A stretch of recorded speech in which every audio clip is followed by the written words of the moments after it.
19 is actually likely a familiar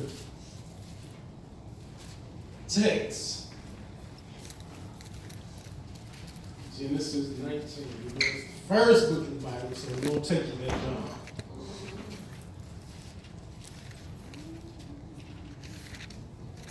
When you have, if you would, please stand now. We're starting at the 12th verse. Genesis 19, starting with the 12th verse through the 26th verse. 15 verses. I'm not going to keep you up long. You know, it's Catholic Church to have you standing up, sitting down, standing up, sitting down, standing up, sitting down. All right.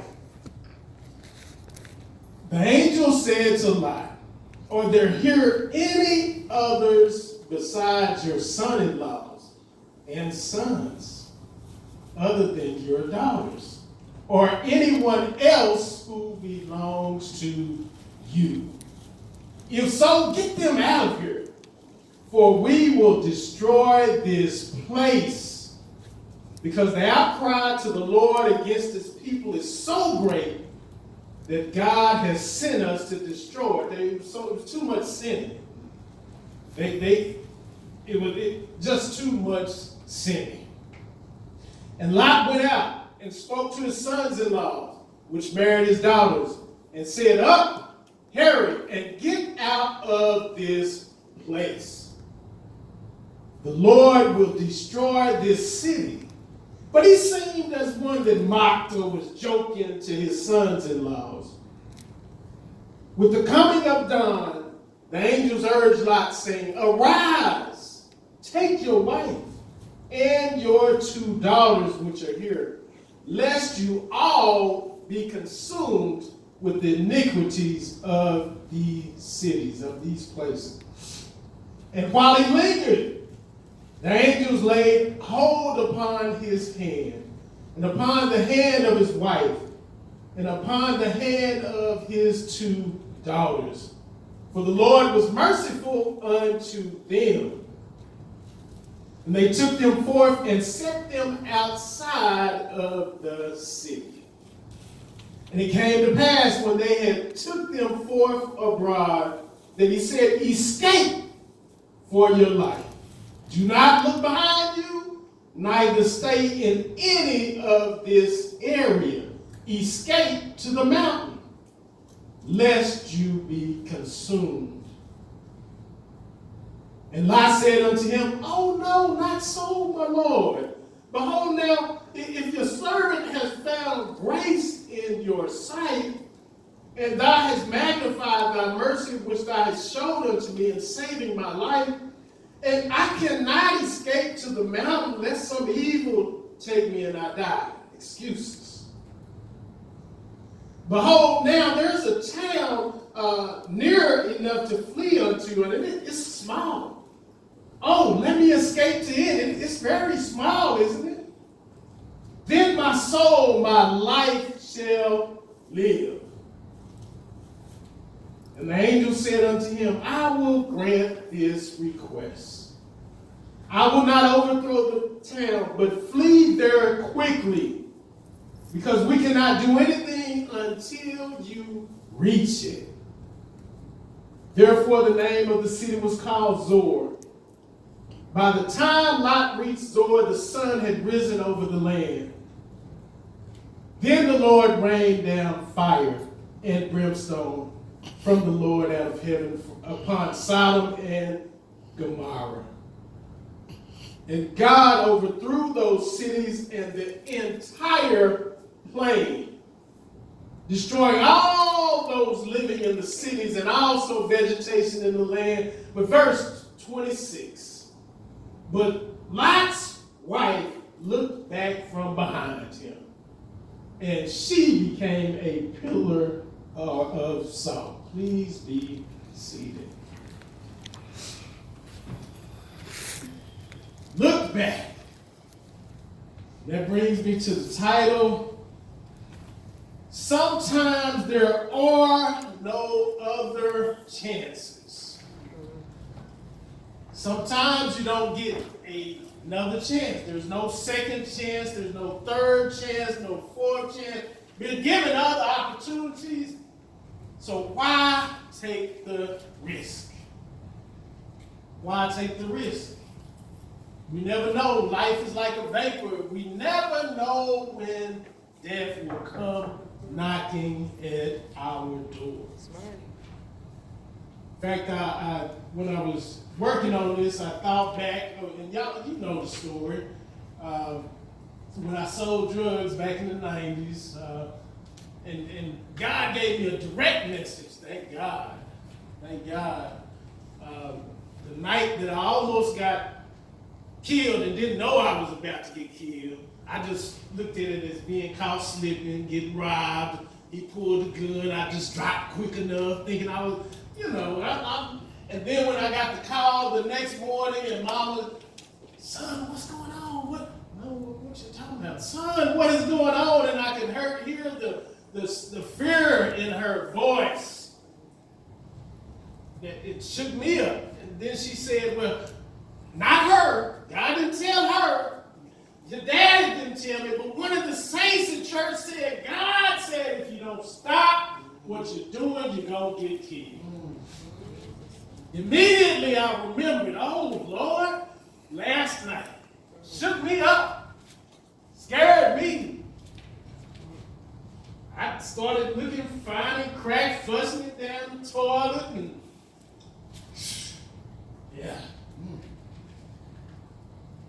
Didn't stop me from sinning, though. But Lord, I stopped doing that. Lord, you never know when it's going to be your last chance, your last opportunity, the last time to get it right. In fact, it made me think back to the guy who when I started doing it, working with. He had started doing his own business, Omega Remodeling, and he was working on getting out of the game. Working on it, like that. What is it? The last Superfly.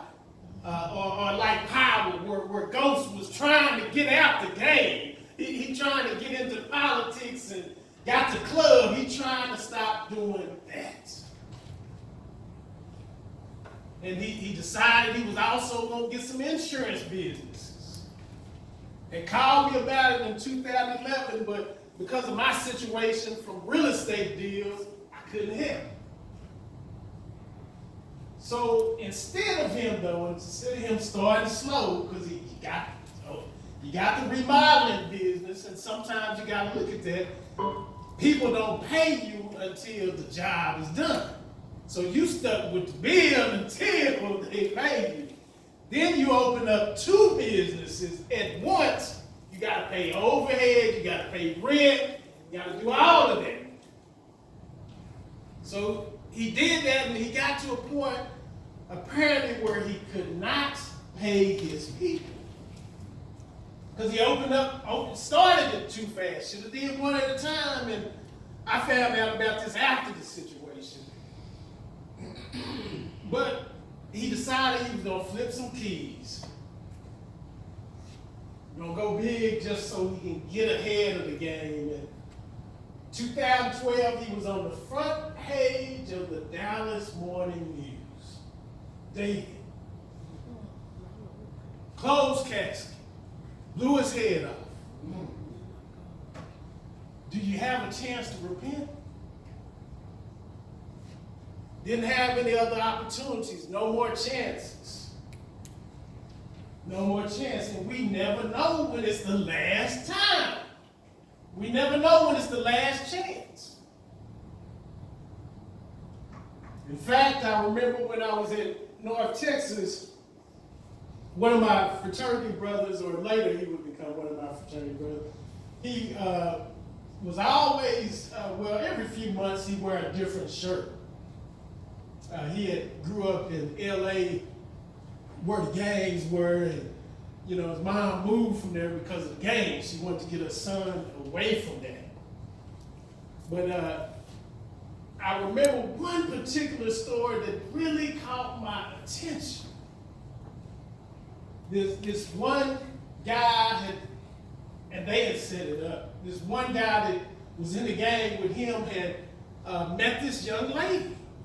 No foul, no play. No foul with that. But he didn't know that they had set him up to meet that lady. So weeks, months passed, and he getting comfortable with the young lady. Then he decides to meet up with her. Meet at the place. I thought it was going to be some relations, Pastor. And they waiting on him. I don't know if they let him get comfortable, take off his jacket, how comfortable they got, but they killed him. Set him. And that's what the devil is trying to do. John 10:10 says that the thief cometh not but to steal, to kill, and to destroy. That's what it says. That's what he's trying to do. But now I like the conjunction, I like the objection, but I have come that you might have life, and you might have it more abundantly. But it's up to you. Yes. That's right. It's up to David. God. Will I do what I need to? Yeah, the devil's going to try to steal your dreams. He's going to try to take your happiness. He's going to try to steal your joy. He's going to try to ruin your relationships. He's going to try to make you struggle in life. Yes. Not only does he want you to struggle financially, he wants you to struggle emotionally. He wants you every aspect of your life to struggle. Yes. He wants you to want to just say, forget it, I'm just going to get high, I'm just going to drink, I'm going to just do what I need to do to get by. The list can go on and on for the chaos, for the issues, for the turmoil, for the troubles, for the havoc that he will cause your life, especially if you tread on his territory. If you're not doing if David's not doing what he needs to be doing, if he's not trying to get close to God, he out there at the club, strip club, or wherever, somewhere he shouldn't be.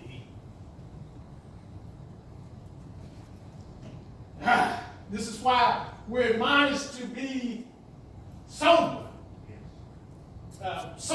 We have to be serious about life. Because we never know when we're going to lose it. In fact, we have to be vigilant. We have to be alert. We have to be aware of what is going on around us. 1 Peter 5:8, in fact, the verse goes on to say that the devil is seeking whom he may devour. Absolutely. You know what? Hey, y'all go ahead and set that girl up. Set her, put her over here so when he passed by, he'll see it. She'll catch his attention. That he ain't playing. He's never taking a break. He's not taking a vacation. He's always seeking out how he can get us. This is why it's important for us to stay in the safety zone. Yes. The safety zone. What is the safety zone? Being covered by the blood of God. Being assured that one day we will dwell in the house of the Lord forever. Got to be in the safety zone. Now, we learned from our text that Lot's wife had got caught up. Yeah. She had became entangled with the place, with the cares of the world. This is why we have to guard our hearts. This is why we have to guard our minds against the temptations of the world. Yes, indeed. What guards your heart and your mind against the temptations? Reading your word. Amen. Sometimes you need to fast about something. Need to be in Bible bed. Need to be in Sunday school. So that we can guard our hearts against the enemy. Your flesh, we have an innate, inherent, intrinsic desire to sin. That's why no baby has to be taught how to sin. Ain't nobody got to tell the baby how to lie. He gonna know how to lie. It's a part of us. A part of us. She had not been mindful about her associations which bring about an assimilation or a similarity. What are you saying? In other words, she was hanging with the girls at the club who were not talking about living life. Had she not been hanging with women that were cheating on their husband, she wouldn't have found herself cheating on her husband. And y'all know, theologians have debated over the years that that's what she was doing. As you know, back then, women weren't allowed a lot of times to own businesses, so they assumed that that is what was causing her to her passions and her desire to still think back. See, you don't look back if it ain't something pulling you back. It's something pulling you back. You thinking about something still. You saved. You done already got there. But you're looking back. Don't want to let go. Had she guarded her heart, had she guarded her mind, she wouldn't have found herself emotionally attached to that place. Proverbs 4:23 says to keep your heart with all diligence. Yes, it is. For out of it are the issues of life. Why must we guard our hearts? Because our thoughts control our actions. Absolutely. What you think is what you are and what you will be. Got to watch how you think. Yes. Whether good or bad, your thoughts control your attitudes, and that controls your actions. Absolutely. Got to watch what you're letting in. If you're hanging around, I never thought that I would be selling drugs at that point in my life. The pastor's son. Brother Mason, I'm selling drugs. I love people. I just never thought it. But you're associating with people. Oh, so you think because you grew up in the church, that's not, you're not going to get caught up in that, but you're hanging around people that do. Yes, yes. You hanging around people that drinking and smoking all day. So it's bound to happen. I never thought it, but it happened because of association. Proverbs 23:7 says, as a man thinks in his heart, so is he. So is he. Yes. In fact, y'all know God, it had got so bad before, and back in Genesis 7, before Genesis 7, that's why God told Noah, he said, you know what, these people just can't they got a heart problem. Got a mind problem. They're already in sin, but then they see David acting up and not doing right. They see Jeremiah doing, and they say, well, okay, I sort of like that. I'm going to do that same thing. So everybody just sinned. And God said, I'm going to destroy it. And he did. Heart problem. In fact, Genesis 6:5 said, And God saw that the wickedness of every person was great. Every imagination of the thoughts was evil continually. One person doing wrong, affecting another person, and they affecting everybody, other people. Everybody in trouble. Association. I felt it imperative or necessary to mention verse 8. It wasn't in our text, but if you look at Genesis 19 and verse 8, preceded it just a little bit, we see just how depraved, how immoral a person can get because of their associations. Here we see Lot talking to the men that are trying to get in the place to sleep with the angels, and they don't know that. They just think they're men. Look, Genesis 19 and 8. Look, I have 2 daughters who have never slept with a man, so they virgins. Let me, I pray you, bring them out unto you, and you can do with them whatever you like. What in the world? But don't do anything to these men, for they came under the protection of my roof. Woo. What in the world is wrong with Lot? What in the world is wrong with Lot's morals? What in the world is wrong with Lot's ethics? What kind of father would ever even consider thinking about, hey, you can do with my daughters whatever you want? Here are these immoral men, and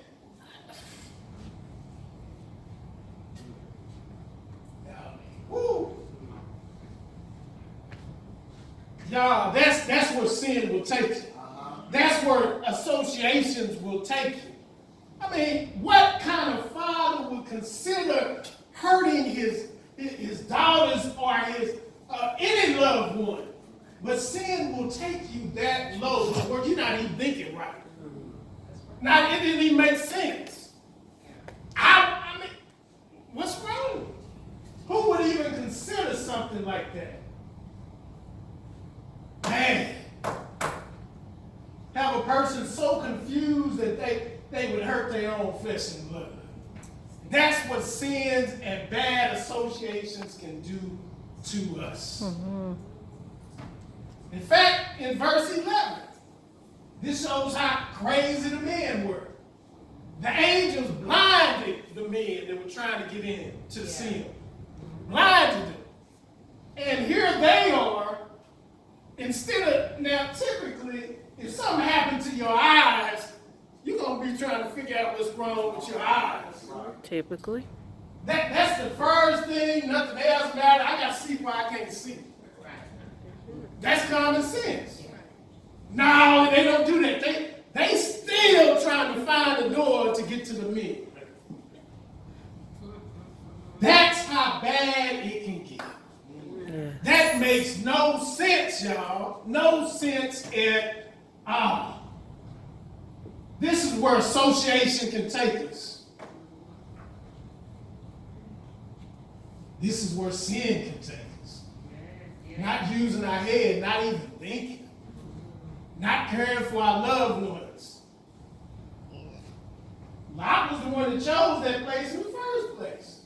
He had likely been there and saw strip clubs and all of that. I'm going to go to Sodom and Gomorrah. You go over that way, Abraham.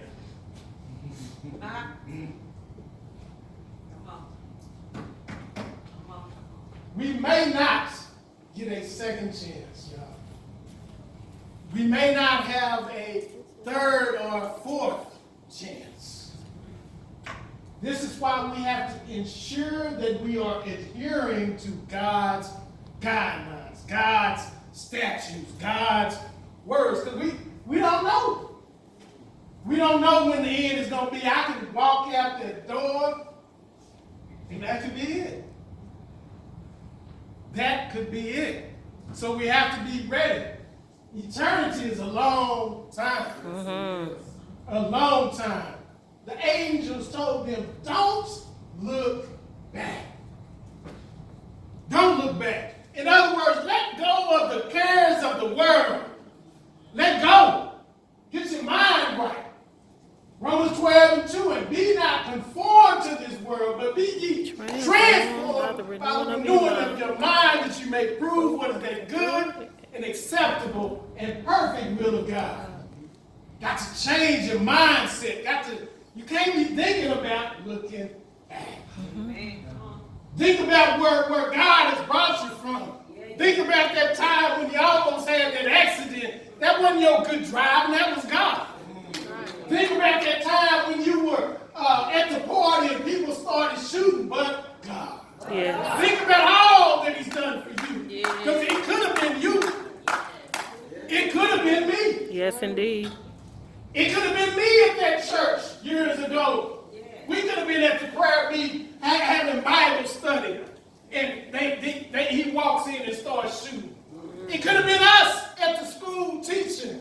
And they walk in and took us out. It could have been any of us in various different situations. But God.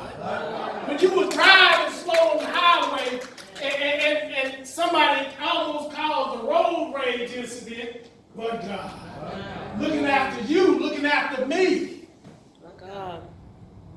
We can't do like Lot did. In fact, Lot still wanted to be close to the place. Who in their right mind wants to be close to a place that God is destroying? But that was the mindset. Been around sin so long that was his mindset. Can I just go to this little bitty place over here? No, get as far away from sin as you can. Yes, indeed. Got to. Got to. Jesus said in Luke 17:32, remember Lot's wife. Remember Lot's wife. I want you to remember, I want you to get an education. I want you to do well in school. I want you to do well in life, but remember Lot's wife.